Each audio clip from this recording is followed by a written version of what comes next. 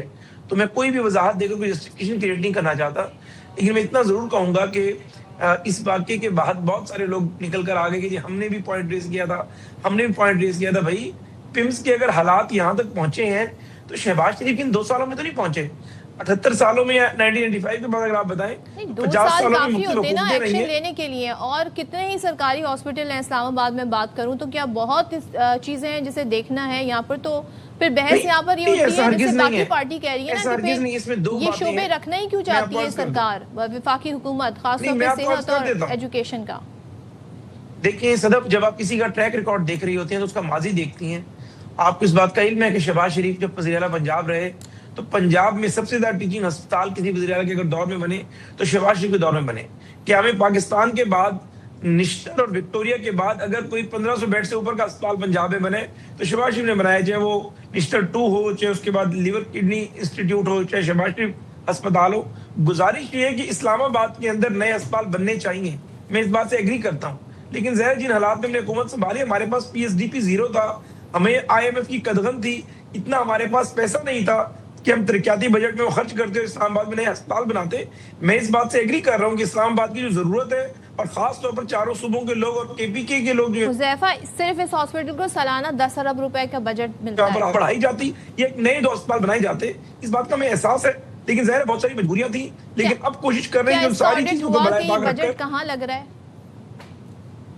Audit بالکل ہوا ہے, اس میں کوئی جو ہے دو رائے نہیں ہے. دیکھیں ایک واقعہ ہوا, اس میں جہاں جو نیگلیجنس ہے, wrong door must be taken to the task. لیکن یہ کہیں کہ آڈٹ ہی نہیں ہوا, یہ بالکل غلط ہے.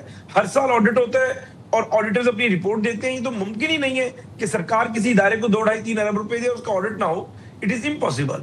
اور آپ نے وہ فوٹیج دیکھی ہے جہاں سے لوگوں کو باہر نکالا جا رہا ہے, یہ فوٹیج اگر آپ کے سامنے یہ میں نے بالکل دیکھی. اتنے بڑے ہاسپٹل میں ایگزٹ کے کوئی راستے نہیں ہے جو اس طریقے سے, اور یہاں سے نوزائیدہ بچے, نومولود, ان کو, اور یہ وارڈ نہیں بنے, بلڈنگ کوئی زیادہ پرانی نہیں, یہاں پہ کوئی ایگزٹ کا دروازہ نہیں ہے کہ اس طریقے سے دیوار توڑ کے ان خواتین اور بچوں کو یہاں سے, اتنی خدا نخواستہ یہاں بھی کوئی حادثہ ہو سکتا تھا. تو یہ سوال صدف آپ بالکل جی آپ ٹھیک کہہ رہی ہیں, اسی لیے سیکرٹری سسپینڈ ہوئے, اسی لیے انکوائری ہو رہی ہے. یہ بالکل ایک نیگلیجنس ہے, لیکن اس نیگلیجنس کا تعین کرنا ہے کہ ہسپتال میں جو ایمرجنسی ایگزٹ موجود ہیں وہ بند کیوں کیے گئے تھے, آیا کہ وہ بند بھی تھے یا نہیں, یا آگ کی وجہ سے ان رستوں کو جو ہے آپ استعمال نہیں کر پا رہے تھے.